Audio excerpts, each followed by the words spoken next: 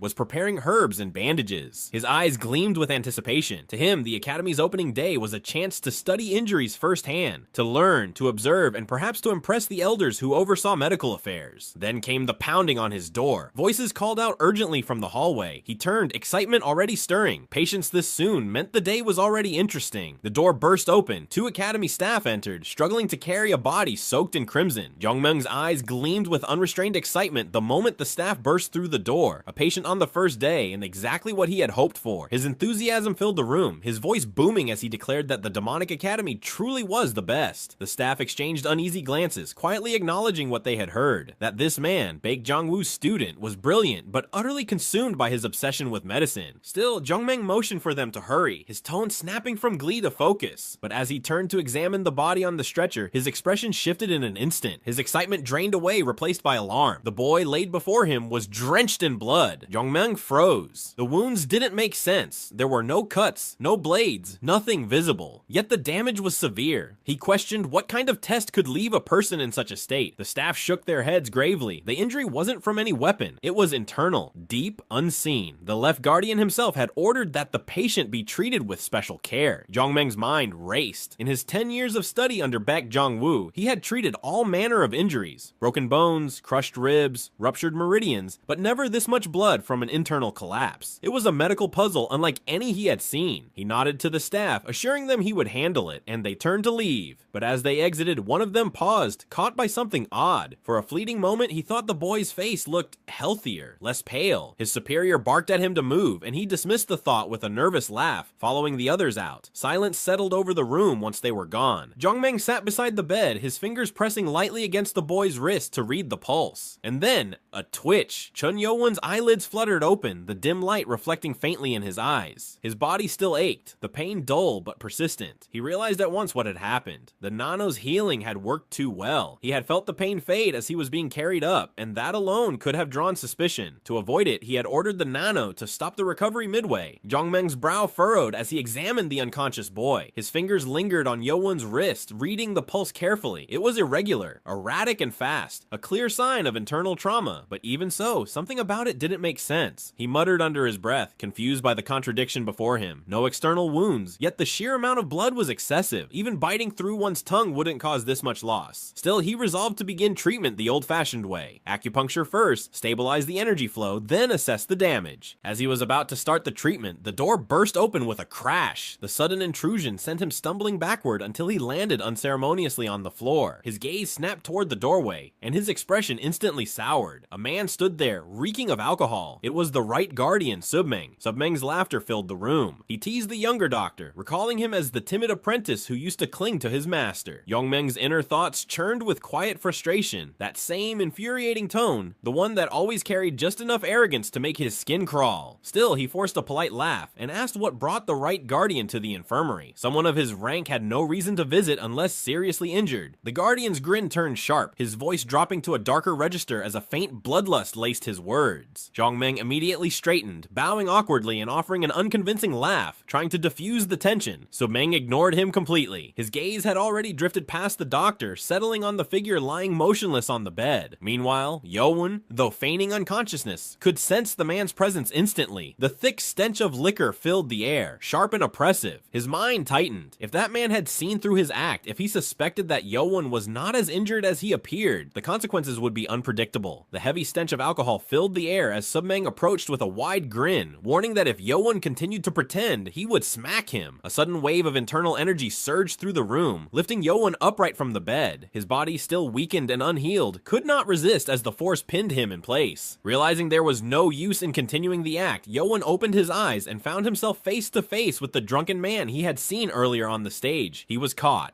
Submeng's laughter echoed through the infirmary, mocking yet filled with curiosity. He found it amusing that the boy dared to show such boldness before a guardian. Any skilled warrior, he said, could discern false sleep from the rhythm of breathing alone. Yeo-Woon's thoughts tightened, so he had been discovered through the sound of his breath. The nano confirmed the detail with mechanical precision, reporting that his breathing rate had dropped to 8 times per minute, far below the natural rhythm for someone his age. Yeo-Woon dismissed the unnecessary explanation in frustration. Submeng's laughter continued. He found the boy intriguing, brave and defiant in a way that others of his generation were not. Most would have broken or begged under hardship, yet this one still carried a spark of will. Before the tension could thicken further, Jong-meng stepped forward and reminded the right guardian that the patient's condition was severe, urging that he be allowed to receive treatment first. Submeng's tone sharpened as he cut off Jong-meng, demanding silence with the weight of authority. At that exact moment, Yeo-Woon's body convulsed, a wet cough tearing through his chest as blood spilled past his lips. Jong-meng, alarmed, stepped forward again, insisting that the patient's condition was worsening. The right guardian's eyes flicked toward Yeo-Woon, finally noting the pallor spreading across his skin. With a grunt, he withdrew his nagong, releasing the pressure that held the boy upright. Yeo-Woon collapsed back onto the bed, breath shallow and unsteady. Submeng regarded him for a moment, then spoke with sudden bluntness. Without preamble, he offered to take the boy as his apprentice. The words struck like lightning. Yeo-Woon's eyes widened in disbelief, and even Jong-meng froze in shock. To be chosen by Submeng, the crazy blade, one of the demonic cult's 10 strong strongest warriors and a name known across all of Woolen was beyond comprehension. Yeo-Woon's thoughts wavered. He asked, uncertain and wary, what the Guardian meant by such an offer. Submeng clarified plainly. He wished to take him as a student. Still dazed, Yeo-Woon questioned whether the Guardian understood who he was. Submeng only laughed, saying there was no one in the cult who didn't know the seventh prince. Yeo-Woon pressed further, voicing his concern that the 6 clans would despise such a decision. Submeng's laughter deepened, careless and fearless. What could they possibly do about it? They would continue scheming among themselves regardless. His choice changed nothing. Inside, Yeo-Woon's mind wrestled between suspicion and temptation. It was an opportunity that could shift his fate entirely. Yet the thought of a hidden snare made him hesitate. Standing nearby, Jongmeng observed in silence, realization dawning. So this was the infamous 7th prince, the one caught in the endless web of the 6 clans' politics.